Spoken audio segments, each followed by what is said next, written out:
Doctor કોઈ જીવતો હોય બાબેરી ડિલિવરી હોય, ડિલિવરીનો પ્રખ્યાત ડોક્ટર પાટણની અંદર હોય હું તો. અને આપણી દીકરીને કે વહુને કે ગમે એને આપણે ડિલિવરીનો કદાચ પ્રસૂતિની પીડા ઉપડી તો હવે ડોક્ટર કદાચ પાટણમાં જે હતો એ મરી ગયો છે, બરાબર. તો આપણે ઓથી ડિલિવરી વાળી બેનને લઈને જઈએ તો હવે એનો ફોટો મોટો હોય તો કહીએ કે એમ કહે કે આર્યો બરાબર હતો, આર્યો ડિલિવરી કરશે. ના, એ તો નવો જે હાલનો વર્તમાનમાં હોય એને ગોતવો પડે. આનો અનુભવી કોણ છે? ના કે ફોટા કરવા જો કરે ફોટા જઈને ભાઈને મેલ દે કે હમણાં ડોક્ટર આ ફોટામાંથી ઉતરશી અને ડિલિવરી કરશે. એ બધી વાતો ખોટી છે. મહાપુરુષો ગોરખનાથજી બાપુ એક વાત કરી હો, નાથ સંપ્રદાયનો સમ્રાટ જોગી સાહેબ, મનસા માલણી ગોરખ જાગતા નરને સેવો અને જાગતા ને સેવો તો મળે નિરંતર દેવો. તમે જાગતા નરને કોક સેવો. જે જાગી રહ્યો છે, જે અંધારામથી સૂઈ રહેલો અને જાગ્યો એ નહીં, અજ્ઞાનતાના અંધારામ જે પડેલો હતો ને જાગ્યો, આ જીવને શિવ તરફ લઈ જવાના જેને પ્રયાણ કર્યા, કોકનું કલ્યાણ કરવા માટે જેમને ઉજાગરો કર્યો, એવા નરને તમે સેવો. રોમ હાજરમાં હતા ને એટલે શબરી સેવી દીધા, નકર બીજા કોઈ એમ સમાજના આયા જ નતા વચ્ચે એમ. ના, એને ખબર હતી કે લોહી પીએ એટલે શબરીએ સેવ્યા, હનુમાને સેવ્યા, જોંબુઓને સેવ્યા, નલ, નીલ, અંગદ, સુગ્રીવ, આ બધાને રોમને ઓળખી ગયા. અરે સાહેબ, નાવ ચલાવવા વાળો એક ભીલ જાતિમાં નાવિક કેવટ ઓળખી ગયો કે અમારો નાથ જાય છે, બીજો કોઈ નહીં. હાલે એનું નામ લેવું. જ્યારે જ્યારે રોમની વાત આવે તો કેવટની આવે, શબરીની આવે. આપણી આટલા દાડેથી આપણા બાપની વાત નહીં આવતી, હું તો એમ કહું છું. હે કેમ નહીં આવતી? આમ વિચાર કર્યો દાડો આપણે?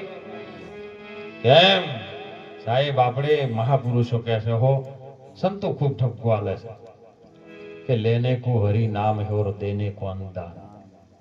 તરવું હોય તો આધીન થો, ડૂબવું હોય તો કરો અભિમાન. અને અભિમાન જેને જેને કર્યા ને તો જોઈ લ્યો, અભિમાનના ઘર જોઈ લ્યો, તપાસી લ્યો. રાવણ, કૌરવ ને કંસ ત્રણેયનો નાર્યો આ જગતમાં વંશ. બહુ સમજણ આલી છે મહાપુરુષો કે સમજણમાં રહેવા જેવું છે. કારણ કે સમજણ હોય તો જીવન આવે ને કે સમજણ જીવનમાંથી જાય તો પછી જોયા જેવી થાય. જો ભાઈ સમજણ જીવનમાંથી જાય. એક બાપનું હે વચન રાખવા રામ જીવનમાં જાય, પણ એ તારનો રામલો એ પોતાના મા બાપને વૃદ્ધાશ્રમમાં મૂકવા જાય. જોવો ભાઈ સમજણ જીવનમાંથી જાય. પેલા રોમ એક બાપો દુખી થતો હોય, માને અને બાપાને બેન સંવાદ ચાલે છે. અયોધ્યા નગરની ભૂમિકામાં અવધપુરીમાં મંથરાએ કોણ ભર્યા? કઈ ને કે રામ ને લક્ષ્મણજી બધા વિદ્યા પ્રાપ્ત કરીને નગરમાં આયા છે. અને દશરથ રાજાએ એવું જોરાયો છે, ખાલી દર્પણમાં તાક્યો તો દશરથ રાજા, અને એના માથાના વાળ છે ધોળા થયા હતા. એટલે તરત જ વશિષ્ઠ મુનિને કીધું, બાપુ તમે ગુરુદેવ મારા હસ્તીના આ અવધપુરીમાં આવો અને તમે આ મારું હવે ગઢ પણ આવ્યું છે નક્કી છે, કારણ કે ધોળા વાળ આયા છે, હવે હું ગાદીને લાયક નથી. તો તમે ગમે કરો, આપણે રાજ્યાભિષેક કરી દો ને મુગટ પહેરાવી દો. અયોધ્યાનો કોઈક રાજા તમે પ્રતિનિધિ નક્કી કરો. એટલે એ વ્યવહાર એવું બોલતો હતો કે પેલો મોટો દીકરો હોય ને અને ગાદીને હાચવવા વાળો હોય એને તિલક કરવું. એટલે રામ સૌથી મોટા હતા. વશિષ્ઠ મુનિએ કીધું કે રામ જેવો કોઈ છે? આપણે રામને સવારે 9:15 વાગે રાજ તિલક કરવું છે ને મુગટ હાલવો છે. 9:15 હું તો બોલો તો વનવાસ થાય. તમે 9:15 વનવાસ ઊંધું થાય. સવારે 9:15 વાગે રાજ તિલક કરવાનું છે. મંથરાઓ ભળી ગઈ આ વાતને. સવાર કે રોમ બેસે મંથરા મન જેનું થરી ગયેલું હોય ને એની વાત છે. એ પેલી મંત્રા તો હતી બરાબર છે, પણ આમાં મન થરી ગયેલું હોય ને, ઠરી ગયું એટલે દોષ વાળું હોય, ઠરી ગયેલું હોય એ, અને એને જઈને કઈ કોણ ભર્યા કે જો સવારે બેહી જાહે રોમ ગાદી પર, તું તો એની મોની તો રોણી, શુરવીર રોણી તું છે, માટે કંઈક કરે કે પણ મારી પાસે સ્વામી હોમું બોલવાનું કોઈ છે નહીં, આ તો મર્યાદા રઘુકુળની છે, અને પોતાના ધણી હોમું મારે બોલાય કે તારે બોલવાનું નહીં. તો યુદ્ધના મેદાનમાં જે વખત લડવા જીતી ને એ વખત દશરથ રાજાના રથનું પૈડું તૂટ્યું હતું ને એ વખત ઓગળી ધરી રાખી હતી, અને યુદ્ધ તે જીતાયું હતું ને એ વખત તે વચન માંગેલા છે બે, તને નહીં ખબર? યાદ કરાયું બાબેજી, જેમ ભુવાઈ યાદ કરાવે ને કે 10 વર્ષ પહેલા તમારે એ વયથી ઝઘડો કર્યો હતો ને ધાર્યું વાળ્યું હતું વાડી એની માતા આવી છે, એવું યાદ કરાયું હોય ને મંત્રાય તરત યાદ ચડ્યું કે હા વચન આપેલું, તો કે માજી લે. એક વચનમાં માં જ બે વચન આલેલો છે ને, તો એકમાં ભરતના ગાદી પર બેહવાનું વચન માં જ, અને બીજામાં 14 વર્ષનો વનવાસ રોમને માં જ. બસ બે હતવાઈ જાય બોલ. અને રઘુકુળની રીત આવી ચાલે છે કે વચન આલેલું હોય પાછું માગન તો આલવું પડે, અને આલમ તો પ્રાણ જાય ભલે જાય પણ વચન ના જાવું જોઈએ. હાજી માજુ સાહેબ દશરથ રાજા ભાઈ કઈ આઈને કહી દીધું કે મારે વચન આપેલું છે, તમે મને વચન આલો. દશરથ રાજા કે બોલો, કે રોમને 14 વર્ષનો વનવાસ ને મારા ભરતને ગાદી આપી દો, બોલો. તરત જ પણ એ બાપો દુખી હતો ને રોમ હો ભળી ગયો કે મારી માન મારો બાપો બે ચર્ચા કરી, મારો બાપ દુખી થાય હું જોઈ શકું? સાહેબ તરત જ કે ઉભા મારે વનવાસ લેવાનો છે. આપણે કોઈ કરી કા આટલું બધું હે? આપણે કે જાણે હાર્યો છૂટો થાય ને આપણે ગાડી આવે નહીં મેળ પડે ઓમ સાહેબ. રઘુકુળ રીત સદા ચલી આવી, પ્રાણ જાય પણ વચન નહીં, અને એ દયા દિલમાં ન હોય ને તો ગમે એટલે આપણે ભજન કરે સત્સંગ કરે કોઈ મેળ આવવાનું નહીં. દયા એ જ ધર્મનો મૂળ છે, પાપ મૂળ અભિમાન, તુલસી કે દયા ન છોડીએ ઘટમાં જો ઉધી રહે પ્રાણ, અને પ્રાણ છે તે ઉધી દયા રહે. દયા રાખવી હોય તો રે, ના રાખવી હોય ના રહે. પણ દયા રાખો તો ધર્મ ઉભો થાય, અને ક્રોધ રાખો ને તો વિનાશ થાય, બીજું કોઈ ન થાય. અને તરત જ સાહેબ ગુરુ મહારાજના વચન રઘુકુળની રીત પ્રમાણે રોમ વનવાસ નીકળ્યા, અહીંયાથી અયોધ્યા મૂકીને, એટલે ભરત પાછળ જે ગુફારો ભાઈ આ હક તમારો છે ને હું ન બેસી શકું, કે પણ કરવું શું કે હું બહાર ઝૂંપડી બોધીને રહ્યો, પણ તમારી પાદુકા હાલતા જાઓ.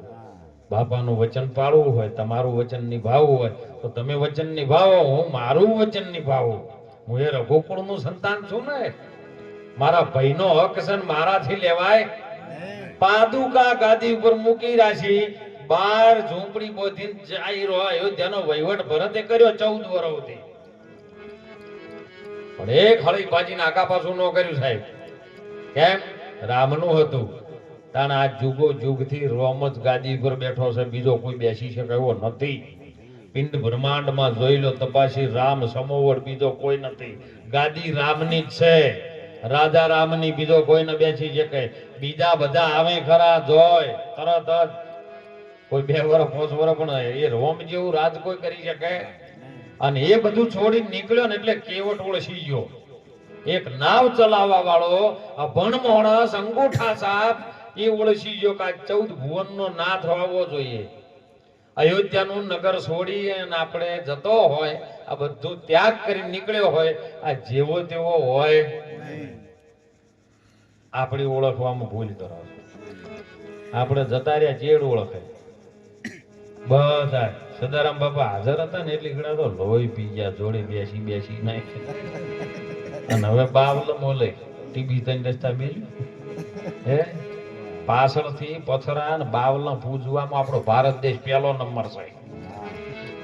હાસા નહીં ઓળખી કેતા, પાછળથી આ તો જજાયું લઈને દોડે મારો બાબેની બાપે હતો તાણે તો લોહી પી ગયા. અને એ ભગવાન રામદેવ હરજી ભાટીને કહેતા હતા, સાહેબ હરજી ઓમો વળગી નો રહેતો, આ બધું કરજે જગતના રીત રિવાજ પણ અલગ ભક્તિ કરવી હોય તો કરજે, પણ અગમ ભેદને જોણજે, હું કહું તે વચને હાલજે. જે હું શું કરી રહ્યો છું, હાલ આપણો રોમદેવ પીર જે કહી ગયા ને એ આપણે નહીં કરતા, જે કરી જાય એ નહીં કરતા. કૃષ્ણને આપણે બધા માનો, પણ કૃષ્ણ શું કર્યું ને એનું નહીં માનવું કોઈ નહીં. રોમ શું કરીને ગયા ને, રોમને આપણે બધા માનો, પણ રોમ શું કરીને ગયા ને મર્યાદાથી કેવી રીતે જીવવું, હાગા ભાઈનું કોદાડો ખોટું ન કરવું, આ બધું રોમ શીખવાડી ગયા. મર્યાદાનું, બાપાનું વચન રાખવું, માને દુખી ન કરવી, ભાઈ ભાઈઓમાં વેર ન કરવું, આ બધું રોમ શીખવાડી ગયા. બધું કરી ગયા, રોમને મોન્યા, પણ રોમે કર્યું ને એ આપણે ના મોન્યું. બસ સમજવાની રીત આરી છે સાહેબ. અને એટલે સંતોએ કીધું છે, મહાપુરુષે કીધું છે કે વર મે મત રે ભૂલો ને ગમાયા, તમે પ્રેમથી જોઈ લો પ્યારા. ખટશાસ્ત્ર ને એ 18 પુરાણા, 21 બ્રહ્માંડ 20 તારા, 4 વેદ બ્રહ્માજી ભણતા, એ 4 વેદ એ બ્રહ્માજી ભણતા, એ પણ સાહેબ ઉનથી ન્યારા. તમે ભરમે મત ભૂલો ને ગમારા રે, તમે પ્રેમથી જોઈ લો પ્યારા. એક જ પથરા ને એક જ પાણી, એક નાવન કાયારા, અને એક મૂર્ત મેં એસી દેખી, જેના રામ કૃષ્ણજી હતા પૂજારા. ભર મેં મત ભૂલો ને ગમારા રે, તમે પ્રેમથી જોઈ લો ને પ્યારા. એક જ પથરો ને એક જ પાણી, અને એક નાવન કા આરા, પણ એમાં એક મૂર્તિ મેં એવી જોઈ જેના રોમ અને કૃષ્ણ પૂજારા. રોમે જેની પૂજા કરતા હતા, કૃષ્ણજી જેની પૂજા કરતા હતા. અરે ભગવાન રામદેવ પીર, આપણો પશ્ચિમ ધરાનો પીર સાહેબ, જેને નિજિયા ધર્મનો ઝંડો ફરકાયો ને, એ જેની ગુરુની પૂજા કરતો હતો, તો એ મૂર્તિ કી તો ધ્યાન મૂલમ ગુરુની મૂર્તિ. ધ્યાન મૂલમ ગુરુની મૂર્તિ, ને પૂજા મૂલમ ગુરુ પદ્મ, મંત્ર મૂલમ સદગુરુ વાક્યમ, ને મોક્ષ મૂલમ ગુરુની કૃપા. અરે તમારે ગુરુની જ પૂજા થવી જોવે. ગુરુ તમારી ભીતર બેઠો છે, એ બધું જોઈ રહ્યો છે સાહેબ. હું કઈ વાત નહીં, મારા મન તમારામાં જુદો નથી. જુદો જે ધારીને ફરતા હોય તો દ્વિતીય ભાવ છે. અને દ્વિતીય ભાવ હસ્તિનાપુરના મેદાનમાં જ્યારે અર્જુન 2 તાજવામાં પગ મૂકીને જ્યારે મચ્છવેદ કર્યો ને, એ મચ્છવેદ હતો ને દ્વિતીય ભાવ વર્યો તો કોને? દ્રૌપદીને. 2 પ્રકારની મતી હતી ને, અને વર્યો અર્જુન લક્ષ્મણ લાયો, 5ના લક્ષ્મણ લાયો. અને અર્જુન જેવો ભૂણાવાળી જગતમાં બીજો કોઈ ના પાછો સાહેબ. એ 2 પ્રકારની મતી, પણ ચામ હાથે કૃષ્ણજી હતા, એટલે કૃષ્ણને હોંપી દીધું કે તારે કરવું કરજે. કારણ કે આ જયારે મચ્છવેદ કરવાનો હતો ને, એટલે આગલા દિવસે ચર્ચા કરતા હતા કે કાલે અર્જુન હસ્તિનાપુરમાં આ મચ્છવેદ થવાનો, આપણે પાંચાળમાં મચ્છવેદ થવાનો છે. દ્રૌપદ રાજાના કયો, અને આપણે બધાને જવાનું છે. કે બાપુ એ પ્રભુ શું કરવાનું? કે એ જો થોભલો ઉભો કર્યો છે, ઉપર માછલી ભમે છે, નીચે પાણી છે ને કૂવો છે, નીચે જોવાનું માછલી ફરે છે ને ઉપર માછલી વેધવાની છે. આ બધું તારે કરવાનું. 2 તાજવામાં સમતોલન પગ રાખવાના છે. આ બધું અર્જુન તારે કરવાનું છે. આર્યું અર્જુન તારે કરવાનું છે, આર્યું તારે કરવાનું છે. એટલે અર્જુન બોલ્યો, પ્રભુ આ બધું મારું કરવાનું તો પછી તમને શું કરવાના? જો ગુરુ ઉપર ઠેલા સાહેબ કે પ્રભુ બધું હું કરું તો તમે મારા ગુરુ તરીકે છો, તમે મારા ભગવાન છો, તો તમે શું કરશો? એટલે ભગવાન કૃષ્ણજીએ સુંદર જવાબ આપ્યો છે કે અર્જુન તું જે નહીં કરી કે હું કરવાનો છું. અર્જુને કીધું કે હવે મને આની વાત સમજાવો કે હું શું નહીં કરી કહું? કે જે પાણી સ્થિર કરવાનું છે ને તારા બાપની તાકાત નહીં, હું કર્યું. જે પાણીમાં સ્થિર કરવાનો, જે પવનને રોકવાનો છે ને, એ રોકવાની તાકાત મારી છે, તારી છે. અરે સ્થિરતા લાવવી તાકાત મારી છે, તારી નથી. અને સ્થિરતા આવશે તો જ મચ્છવેદ થાય ને થાય. તો આમાંય આપણે સ્થિરતા આવશે તો મત્સ્યવેદ. મત્સ્ય એટલે વર્તી છે આપણી બે પ્રકારની, અને અંતર્મુખી ને બહારમુખી. ભાભીએ સુંદર વાત કરી હતી. અંતર્મુખી ને બહારમુખી બે પ્રકારની વર્તીઓ છે. આ બે ન વેધો તો સુધી તમે જાગૃત થવા નથી. તમે કોણ છો એ ખબર નથી. એટલે ગોમ હતું ને એક, એટલે ગોમમાં પાણી આવે બોરનું, તૂટી જાય રોજ. નળ તૂટી જાય એટલે રોજ એક ખાડો મોટો બાબેરી થઈ ગયેલો.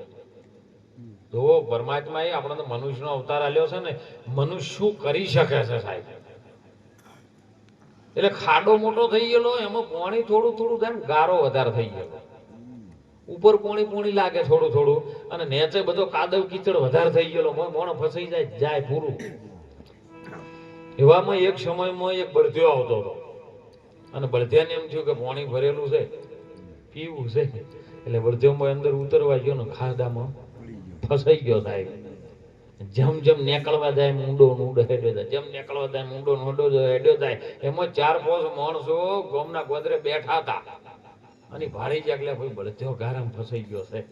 દોડો લ્યા, કોઈ દોયડા લાયા, હા કરીને દો કરી, પણ ખેંચવા ગયા પણ ખેંચાણો અને ગળા ઉધી આવી ગયો. એટલે પછી પેલા દોયડા મૂકી દીધા, અને બધા મોનવા બેસી ગયા પાઠે જાય. 5 પૂળા મું નાખ્યો, પેલો કે 11 મું કર્યું, પેલો કે ભજન મું કરાયું, પેલો કે રણુજા મું હેડતો જાય. આ બધી મોનતા કરવા પણ બળધ્યો બહાર ને એકલાય દશે થતો તો બધા કે હવે એમ કરો તાણ આ મોનતાયો આપણે મોનસન જો છૂટી જાય, આ દશે ના થતો ને પ્રાણો નો છૂટી જાય, તો પેલો કે હું મોનતા મોનું છું. આવું કોઈ પેડા સડાવીને માતાજી દર્શન કરવા જાય, બીજ ભરવા જાય, ભજન કરાયો, પૂળા નાખ્યો, જાહેર નાખ્યો, ચકલા ને આવું બધું મોનતા. એમાં ગોમની અંદર એક ગુણિકા રહેતી બાબેરી, અને ગુણિકા ચો થઈને નીકળી. એટલે આ બધા જેમ આટલા બધા ટોળું લઈને ઉભા છો, બળજો ફસાઈ ગયો છે ને એનો પ્રાણ જાતો નથી. ગુણિકાએ સાહેબ અંદરથી દયા ઉત્પન્ન થઈ. એની આખી જિંદગી કોઈ દાડે સારું નતું કર્યું, કેટલાનો ઘર બરબાદ કરેલા, તો એની અંદરથી દયા પ્રગટ થઈ, અને એને પરમાત્મા ભગવાન શિવ જોડે પ્રાર્થના કરી કે શિવ, આ જીવનમાં માણસનો અવતાર મને મળ્યો, હું સ્ત્રી ગુણિકા તરીકે છું, મેં કોઈનું ઘર સારું રાખ્યું, મેં બધાને બરબાદ કરી નાખેલા છે, પણ જો ભૂલે ચૂકે કદાચ આ જીવનની અંદર આ બળધ્યાનો પ્રાણ એક દશે થયા વગર જો છૂટી થતો હોય, તો હે પ્રભુ મને છોડી મેલ, હું તારી ભક્તિ કરીશ. અને સાહેબ 1 મિનિટની અંદર બળદનો પ્રાણ છૂટી ગયો. હવે આ બળદ જે છૂટી ગયો ને, બળદ બીજા જન્મમાં બ્રાહ્મણના ઘેર દીકરો જન્મ્યો. આ વાચાય ને યાદ રહી કે એક ગુણિકાના કહેવાથી મારો દેહ છૂટી ગયેલો છે. ભગવાને શિવે એની પ્રાર્થના કબૂલ કરી જાય.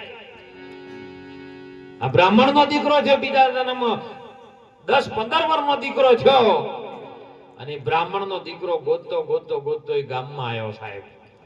કે તમારા ગામમાં કોઈ ગુણિકા ખરી? કે હા, 70-80 વર્ષ થઈ ગયા છે બાને. ગોમવાળા તો બાતો છે ને કી સંત હોય ને, ગુણિકાને માં કે, અને જગત સતીને વેશ્યા કે. આટલો ફેર,